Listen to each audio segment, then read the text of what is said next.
We're here today. I'm here with a number of members of my cabinet, beginning with our city administrator, Alan Liu, our deputy mayor for public safety and justice, Paul Quander, our chief, of course, Cathy, Lanier, our director of DDOT, Terry Bellamy, our DMV director, Lucinda Babers, and our budget director, Eric GOULET. We are here to announce a plan designed to increase public safety and make what we believe will be welcome adjustments to the automated traffic enforcement program. A number of you I've interacted with about this issue, and I've said to you a number of times that we were working on a plan. We've continued to work on this up through including yesterday, and we are ready to announce the direction that we were going to be pursuing. For months, since the Metropolitan Police Department put more photo enforcement vehicles on the street to reduce speeding, decrease traffic fatalities, and make things safer for all motorists, pedestrians, and bikers as well, of course, as we have increasing numbers of bikers in the city. We received lots of feedback on this program of various kinds. We've heard all the comments, and we've tried to take those into consideration as we continue to adapt and adjust this program. Again, many of you know I mentioned that we've been working on a plan, and so today I'm announcing that effective this coming Monday, there will be adjustments in the automatic traffic enforcement program that we believe will certainly will not take us backwards in our goals to ensure public safety, but should set limits that we now are based on a good deal of experience with this program. I have directed the Department of Motor Vehicles to use its rulemaking authority through Director Babers to adjust three different speeding fines. First of all, anyone speeding up to 10 miles per hour over the limit will be fined $50 instead of the current $75. Secondly, violations 11 to 15 miles per hour over the limit will now be fined $100 rather than the current $125. And third, anyone speeding over 25 miles per hour in excess of the limit will receive a higher fine of $300 instead of the current $250. And there, of course, is a rationale undergirding all of this. Anything in between the limits that I just mentioned will remain the same.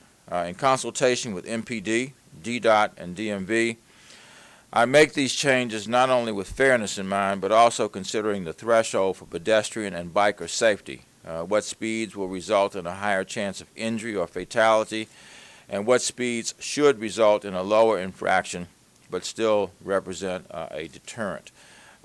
Chief Lanier will talk about that, and she has some very dramatic data with respect to what can happen to a person who is struck by a vehicle at certain speeds. I'm also delighted to announce that the additional revenue, and one needs to remember that we don't do, our budget office doesn't do revenue estimates, those are done by the CFO. So we had no way to know that what levels of revenue would be generated by this program. Obviously, a substantial part of this is now being, quote unquote, rebated, not so much rebated, but in the reductions in fines that will reduce the revenue that's coming in. But beyond that, the additional revenue generated by speeding fines will be used to hire 100 new police officers, bringing our strength up to 4,000. Many of you will remember that when we got here, we were teetering at the threshold, the brink of falling below 3,700. We made a commitment to hire several hundred new police officers, and this will add to this. I don't know if there's been a time in the recent past, you know, Chief, when we've actually had 4,000 police officers. I think 4,100 was the last time. It was 2008. Okay, so it's been several years since we were. So this will take us up to 4,000. I'm going to be submitting legislation, emergency legislation, to the council to make this happen. I want to take the opportunity to thank Chairman Mendelson. He couldn't be with us today, who we know is a true expert on public safety issues and is incredibly dedicated to looking at those issues. So I want to thank him, as well as other members on the council, for listening to the comments of motorists, for helping move the conversation along, and to a lesser or greater extent working with us on this issue. Again, Chairman Mendelson, given all he has to do at this stage, is pretty phenomenal. He's found the time to work with us on this. Going forward, we plan to have more conversations and more systematic analyses to make sure that we're doing the right things to reduce risks to anyone out on the roads, on our roads and streets, whether traveling in a vehicle, on foot, or on bicycle. And DDOT Director Terry Bellamy will talk about that shortly. The bottom line is that we know that our population has grown. We all know that. We're growing by 1,000 people a month, which presumably everyone has heard that. We also know that people are getting out of cars, using more public transportation, and biking to get back and forth. And by the way, one need only talk to some of our bikers, or those who would like to be bikers, to hear some of the fears they have about being a biker in the city and the vulnerability that they experience, their concerns, their fears about being in harm's way because of people not adhering to the traffic laws in the city. So now let me bring up Chief Lanier to talk about the aspects of traffic enforcement for which MPD is responsible. What I want to underscore something again that I've said repeatedly, and that is what we've done is really consonant with our sustainable DC efforts, and that is trying to get people out of automobiles and get them out of automobiles in a safe way. If you look at our sustainable DC plan, it projects that we could have an additional almost 250,000 people in this city over the next 20 years, and we are on that trajectory now with 1,000 people a month. In order to accomplish that and accomplish it in a responsible way, we've got to have responsible traffic safety laws in the city, and that's a substantial part about what this is about, rather than what some of us heard, and that was about raising money for the District of Columbia. So with that having said, I'd like to bring up Chief Lanier, and then thereafter we'll have Director Bellamy, who will come up and talk about speed limits and whether and how enforcement is being exercised under those circumstances. Chief. Thanks, sir. So everybody here has their own mission and things that are important to them. For me, public safety is the safety of the residents and visitors in Washington, D.C. There are 3 types of roadways. Essentially, you can look at all the roadways in the district 3 different ways. There are residential streets that run through neighborhoods lined with homes and apartments. There are major thoroughfares. You look at New York Avenue, Bladensburg Road, some of the larger roadways. And then there are the highways. And 22 years doing this job, I ran the vehicular homicide unit for 2 years, back when we had 76 fatalities a year. So I know the impact of speed and traffic violations on fatalities in the city inside and out. And so Terry Bellamy and I look at this kind of together, and that is that there's been a lot of infrastructure improvements made to the roadways. DDOT has done great work as the city has grown and developed. A lot of the roadways have been improved and upgraded. You've had raised medians put in a lot of these major thoroughfares. So Terry will talk about how DDOT engineers will look at those roadways to see if there are opportunities to reevaluate speed limits on those roadways, because the general rule in the district is, unless otherwise posted, the speed limit is 25 miles an hour. I believe 25 miles an hour is completely appropriate for residential neighborhoods. We don't do a lot of our automated enforcement in neighborhoods. That's usually police officers that do those.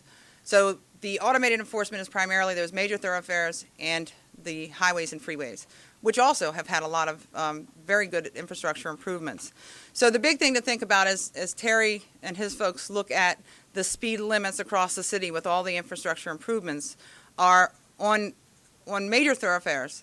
Again, think of New York Avenue, Bladensburg Road, 16th Street, 13th Street. These are roadways where you have pedestrians, you have bicycles, you have, in some cases, pedicabs and food trucks, everything great that goes along with all this development.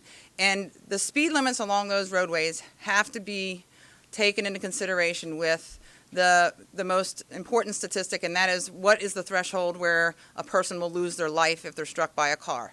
And on those roadways, and I been given the same statistic for 5 years, a person on a bike or a pedestrian that is struck by a vehicle moving 30 miles an hour has an 80% chance of survival, or a person struck by a vehicle moving 40 miles an hour has an 80% chance of dying.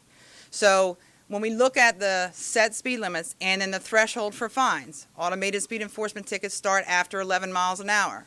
If you're traveling above 40 miles an hour on one of those streets where we have bicyclists and pedestrians, a $125 ticket, a $100 ticket really shouldn't feel so bad because you could have killed somebody if you hit them.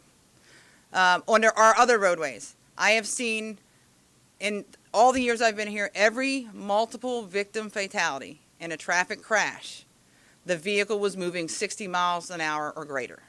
So regardless of what the speed limit is set on those major thoroughfares, highways, freeways, if you're traveling greater than 60 miles an hour, the chances of you killing someone or more than one person increases. So I think that has to be considered, and the fines should be appropriate with that. So with that, I'll let Terry talk about what he's going to look at in terms of the studies of the roadways and whether any of the speed limits need to be adjusted. But you know, my argument when Terry and I sit around and talk about how these roadways are going to be evaluated, the engineers do their work, and then we look at fatality rates, and we come together and come up with what the appropriate limits are going to be. So I'll let Terry talk about the study that they're going to do, but that, for the record, is my position, and I'll stick with it.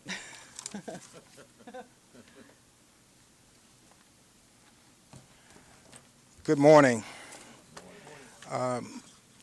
We're very pleased to be able to participate in this process.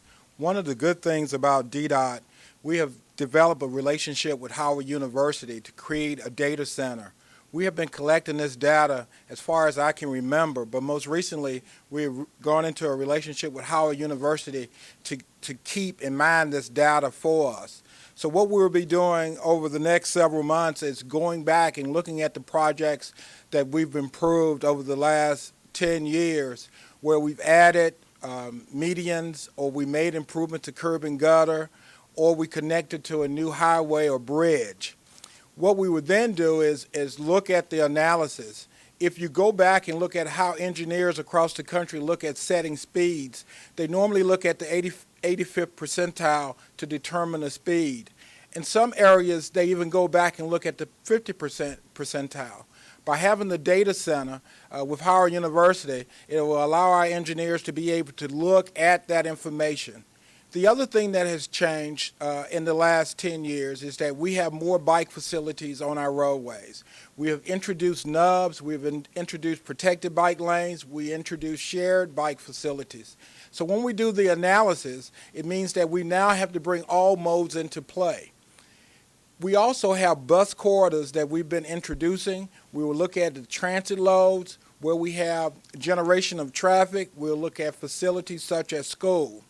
One of the projects that we started last year is that we identified 2 streets in each ward to look on residential streets in each ward to do analysis on speed. Is 25 miles an hour the correct speed, or should it be lower? So what we will do during this period is look at those facilities, do the analysis, bring it back for review, and as always, we will have outreach with our communities before we make any changes. The current law says that anytime we change speed limit, we must do a notice of intent. So we will engage everybody as we go through this process. And then finally, I was going back looking at some previous work that we've done. We've been very fortunate over the last several years. We continue to receive local capital money as well as stimulus dollars to complete projects. As the chief was indicated, New York Avenue Bridge is a stimulus project. If you look at Sherman Road that we'll be bringing on, 18th Street, all of these projects we looked at when we were doing design. So we'll be able to go back, see the improvement, see the pedestrian activity, see the bicycle activity, and make a wise decision on how we adjust our speed limits. Thank you. Let me underscore a point that Director Bellamy made, and that is that we are working closely with Howard University. In fact, we were there just a few weeks ago, right, Terry? Yes. They are doing research for us on these traffic issues that will continue to inform adjustments that we make in the traffic regulations, traffic enforcement regulations and processes here in the city. So with that having been said, why don't I open it up for questions for any of the folks who are up here. Sam? Yeah, my question is, are you going to start fining people for traveling 10 miles or under? Because basically right now it's just 11 or over. Yeah, let me go back to what I said. Anyone speeding up to 10 miles per hour over the limit will be fined $50 instead of the current $75. That was the first point I made. And if it's 11 to 15, it'll be 100 rather than 125. I think everything else, other than the mention that. The thing is, in practice, they don't fine you for less than 10 miles an hour. It's only when you go over. Yeah, yeah. You want to talk? You want to speak to that, Chief?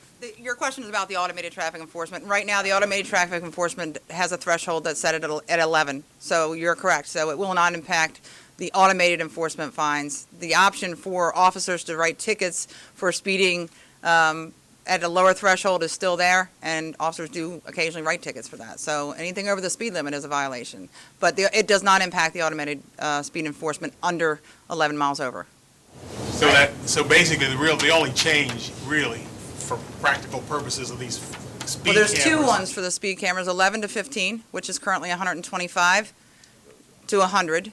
And then for the 25 and over will be an increase from 250 to 300. Sir, can you just clarify what you said about the revenue impact? Is it, are you expecting more revenue, less revenue, or just not sure? Well, I think we already know that there was additional revenue. I don't. Was there $27 million? Are these policy changes, are they going to have a positive or negative impact? Well, they'll reduce the amount of revenue that's coming in, and we're using what will then remain, or what we think will come in the door, to fund the additional police officers that I mentioned.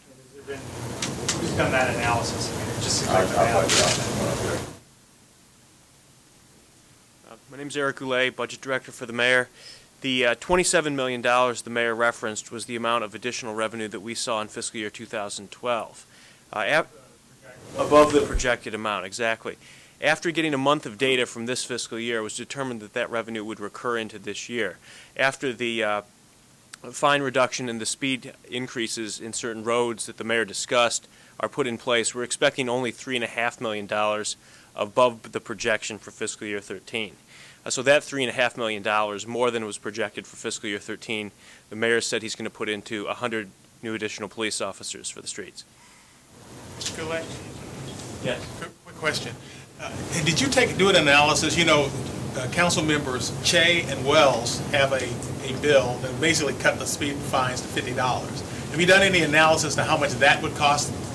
Yes, I mean, that would not be a bill that would be, would not get a clean fiscal impact statement when moved before the council. It would reduce revenue below what is budgeted. Also, additionally, that bill takes 50% of the money and puts it in a designated fund. So the gap's about $30 million. We can get you the exact figure of it, but that bill would create a hole in the budget. The budget would lose $30 million with that bill? Yes. I have two questions. One is to Ms. Favors. The mayor indicated that the decrease in the fines goes into effect on Monday and that you're doing it under your rulemaking authority. Have you already published these rules in the D.C. Register? They're actually going to be adopted today, later today. So they're emergency, though. So emergency takes effect when I sign it, and so then it gets published later. Emergency takes effect when it's published in the D.C. Register. So when are they going to be published in the D.C. Register? Well, I believe that may happen later today. That's why I was saying it's going to be adopted. And so you have not already sent it to the Secretary of the District of Columbia to be published. So how can they go into effect on Monday if it's not going to be in today's D.C. Register? Well, emergency rulemaking does take effect when I sign it and date it. I beg to differ, but my question to the chief and to the mayor had to do with the additional revenue. Am I correct that you're going to use the additional revenues that were unanticipated from fiscal year 2012 to fund 100 police officers? So isn't this sort of like a spoonful of sugar? You know that citizens and visitors of the district are really upset by what they perceive to be these high fines, but you also know that public safety is the #1 concern for most residents. So, you know, you sort of say, well, we have these additional revenues, and so we're going to fund additional police officers. Why did you decide to use the additional revenue fund to pay for police officers? Why not some other crime need like the homeless or something? Well, I think that this is a very responsible thing to do, and obviously it's connected to public safety. I have said from the very beginning that this was a public safety issue for me, not an effort to raise additional revenue for the District of Columbia. So I think to take those dollars that were not anticipated, we didn't do the analyses in terms of how much money would be coming in the door, but to take those dollars and invest them in public safety, I think connects those dollars specifically then to how they were generated in the first place. I think it's a very strong nexus, and as you look at the fact that there are more people who are moving into this city, again, 1,000 people a month, I think we all recognize that we have an increasing need for additional public safety resources. So this is an opportunity to be able to do that, and that's specifically what we're doing. Just to add to that a little bit, you know, I've been doing an analysis of the economic development around the city for over a year now, and we have St. Elizabeth's coming online in August with 4,000 new employees, and there's going to be a significant increase in pedestrian and other traffic in that area. So for the 100 officers that will be hired now, those 100 officers, my plan is to deploy them all on foot, bicycles, and segways, because you've got a lot of new communities and a lot of new business areas that are popping up that really demand police deployment that's not police cruisers. It is foot, mountain bikes, and segways. So as these new communities come up, and again, St. Elizabeth is a great example, we'll deploy foot patrol and mountain bike officers over there. You have all the Southwest waterfront development that's going on. That's a perfect area for us to, because as these new residents, new businesses come online and new workplaces come online, the calls for service go up. And so you can't ignore the fact that with all the new development going on, the demand for service from police officers is going to increase. This is a perfect opportunity for me to address that with officers and non-traditional beat assignments in all of those areas. So that's how they'll be used. You thank the council for the work. You thank Chairman Mendelson. Obviously, they have their own bill, and it goes further than just speeding. It talks about other violations such as running a stop sign. How do you expect this to play out? Do you expect some kind of a lot of back and forth, kind of a battle here? I don't know if I'd term it as a battle. I mean, obviously, we like to do this as we like to do anything in a cooperative spirit. I really don't know. I mean, I think this, as I've said from the very beginning, and I've said to them as well, we'll have our own plan. You all have asked me any number of times how I feel about the bill that was introduced. So again, I've said many times that we would have our own plan, so we're pursuing that. If there are other issues on the table, we'll be happy to work with the council, Tom, on those. Do you expect to stick to speeding violations? Do you expect to explore any other kind of traffic violations? I don't know, this is as far as we're going right now, but we know this is a dynamic process. Terry will be doing work around that. So yes, there will probably be more, but there's nothing else that we have to announce right now. Martin. So kind of along the same lines, how long were you guys planning this, and did it overlap with the task force that Councilmember Shane Wells had organized? Yeah, we've been talking about this for some time. They obviously had their own individual independent discussions going on, and they went ahead and introduced a bill, which of course is the absolute right responsibility of any council member or group of council members. But they overlapped in the sense that we were both having the same sets of discussions. Matt? Is there a reason you're rolling this out now, though, with this council proposal on the table? I mean, do you see a potential for pretty big fluctuations in these fines and regulations as we kind of go back and forth here? Well, I'd say we're rolling it out because we were ready. We had gotten to the point where we had completed the work. There's hours and hours of work that had gone into this. We were at that stage. And frankly, to go back to the issue of the police officers, it's an opportunity for us to move sooner than later to be able to bring aboard additional police officers. There will be, a recruitment effort that will be involved in this. So it isn't as if we have 100 recruits sitting there waiting to be brought on board. They'll have to be trained. So the sooner we do that, the more quickly we can bring those officers on board as well. So I guess the short answer is we were ready. Yes. This question's for Director Bellamy.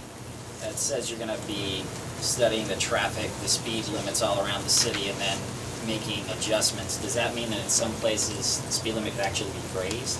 In some instances, it could be raised, in others, it could be lower. Do you expect that some speed limits will be raised around the city? Until the analysis come back, don't want to speculate, but in some cases, they could be raised. On freeways? On the freeway. Matt? I know you endorsed this plan. Would you endorse the Che Wells plan on a safety perspective? On a safety perspective, I think if you drop the fines down to $50, there's absolutely no deterrent, and some people see that as a cost of doing business. I've seen it over the years. We raised the traffic enforcement fines across the board 2 or 3 years ago because we looked at how much lower our fines were than everybody else. And the fact that most of the violations were people who didn't live in the district. And that's frustrating because it is those folks that are putting our population at risk. So I think a $50 fine is not a deterrent. And I don't think it's not enough of a deterrent when you're talking about speeds that are great enough to kill people on impact. So I think this is a much better idea. Making sure our speeds are appropriate, first of all. Making sure that when you exceed a speed that could cause death or serious bodily injury, that the fine is appropriate. I think that makes sense, and I think it's fair. Let me take those who haven't had a chance yet. Go ahead. So I'm not sure whether Mayor Gray or maybe Director Bellamy might be able to answer this, but is there any thought as to how changing the fines might impact how many of these tickets are challenged when it comes to, because I mean, I know that in Maryland, as Chief Lanier says, at a certain level, people kind of see it as a cost of doing business, and there's some level where they say, well, I did it wrong and it might deter me, and then there's another level where they say this is unfair. And is there kind of a discussion as to what you're trying to achieve here, whether it might lead to more of these tickets being paid? I don't know the answer to that. I don't know whether Director Bellamy knows the answer to it, but it was not a factor in us putting this plan together. And is there any consideration then as to putting out, in terms of the safety, to rolling out more automated speed cameras? It was not a part of this discussion. I understand it might not be part of the discussion to change the plan, but people who are, as a part of the deterrent aspect, is there a plan in the next, any kind of short term, to roll out more speed cameras to increase that deterrent? No, I'll tell you something. I get stopped by people. I think you'd be surprised how many people want more speed cameras. I was up on 17th Street last night at the high heel race, and there was a guy who actually regaled me for about 3 or 4 minutes with how he had been essentially almost run down on his bicycle, and how he would love to have more speed cameras. And I get that fairly frequently. Are we going to have more speed cameras? Well, that's what I answered that question. We don't have a plan to roll out anymore at this stage. That doesn't mean we won't. Yes. Mike? Can I ask the chief, just since the camera program has expanded so much in the last couple of years, can you just talk about how that's affected your department? Whether you put fewer officers and traffic enforcement, those sorts of roles, and back on the street beats or things like that?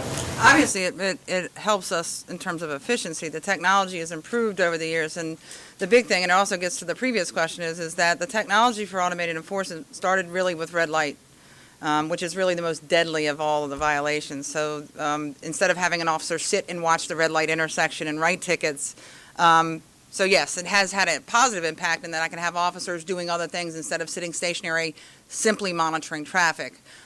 So you can apply that across the board. But the good thing about the technology is that it's improved to a sense that now it's much more mobile. I can move stationary units around the city.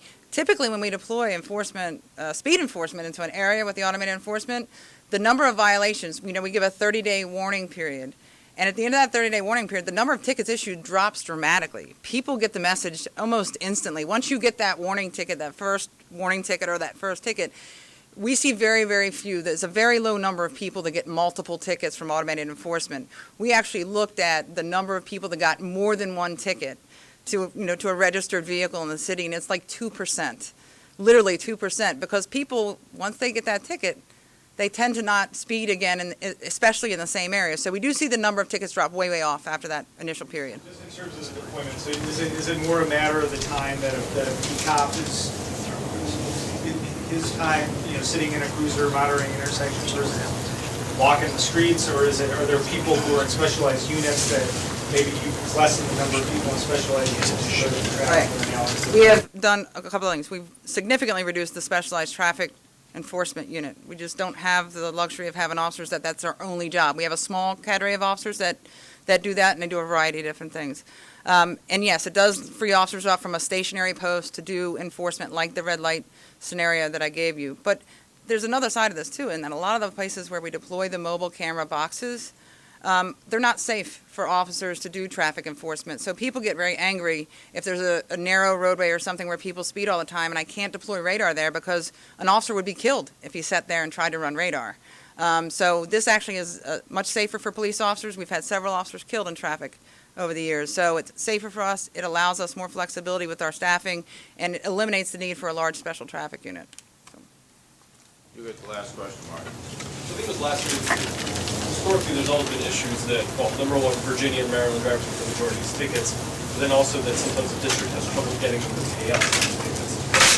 Has anything changed in that respect? Does DC have a lot of leverage over Maryland and Virginia to say, if you haven't paid a ticket in 6 months, we're gonna find some way to kind of coerce the money out of you?